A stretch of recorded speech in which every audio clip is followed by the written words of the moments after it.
Hello you guys, and welcome back to our YouTube channel, and welcome to cooking dinner with me tonight. Tonight I'm doing something super easy, but also something I've never done before. So I'm going to be making this Fredericksburg Russell & Rob's chili. I'm going to be making that on the stove right now, and in the oven I have going 4 baked potatoes. And I think we're going to do chili cheese baked potato. So you're basically just going to cook your baked potatoes like normal, make your chili like normal. Then we're going to serve the chili over the top of our baked potato. I have never done this before, but I was just laying in bed trying to figure out what I can do with like what I have this week from the grocery store. I already had the onion, I already had the ground beef in the freezer, and then I had the potatoes because they were on sale this week for like $2. So I'm going to go ahead and use up my on sale potatoes and make us some stuffed up chili cheese baked potatoes.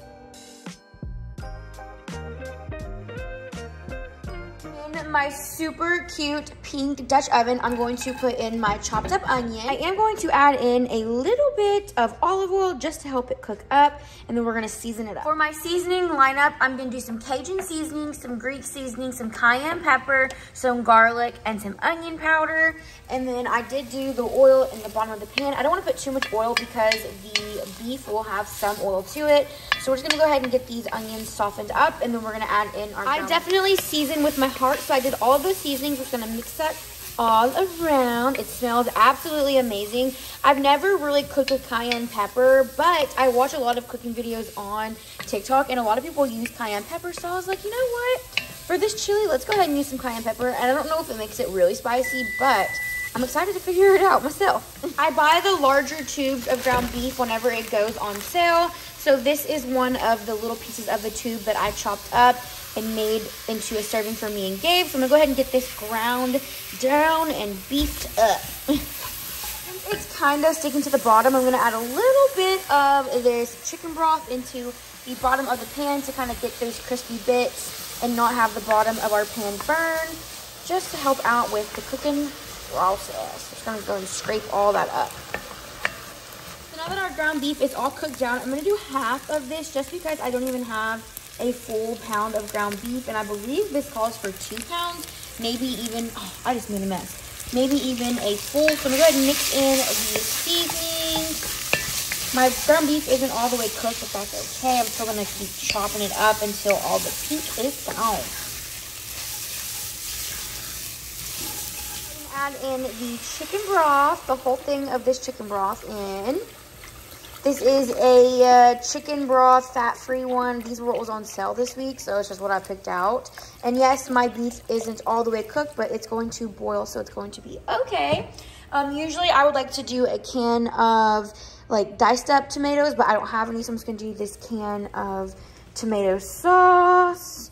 And then I'm gonna do a whole can of these pinto beans. Now let me know down below, do you guys drain and wash your beans, or do you just put them in straight like this? I always just put them in straight like this because I feel like it gives it flavor and gives it more juice rather than just adding water. But I've seen a lot of controversy on my my TikTok. Whenever I don't drain my beans, people like freak out. They're talking about how gross it is. So let me know down below what you guys do. So now I'm gonna go ahead and let this boil up and thicken up, and then I'm going to taste it as I go. If I need to add more seasoning, I will. And then I'll show you guys what it looks like once it's all thick and ready. Okay, so I've been letting this sit for a little bit. It smells amazing. I did have to add in some flour to thicken up my chili, but everybody likes their chili a different way. I've had it super thick. I've had it very thin. This is like the perfect consistency in my opinion. It's like kind of thick, kind of thin in a way. I love it. My dad makes a super thick chili, so I turned the heat off, and I'm just gonna let this sit until dinner time. Before I finish dinner, I made Lovey drive me down to the good old Liquor Hut, and I got me a strawberry daiquiri to watch some Sister Wives. Oh, it paused me. Did it pause me? No.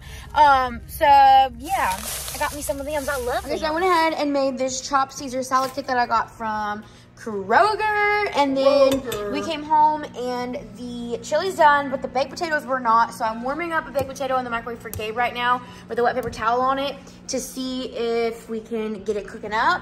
If not, we're just gonna have chili. And there you guys have it. It is a baked potato with chili on top with some cheese. We're gonna add some sour cream. We had our salad on the side, and this is what is for dinner tonight. What did you guys have for dinner? And we'll see you on the next one. Bye, y'all. Bye, guys.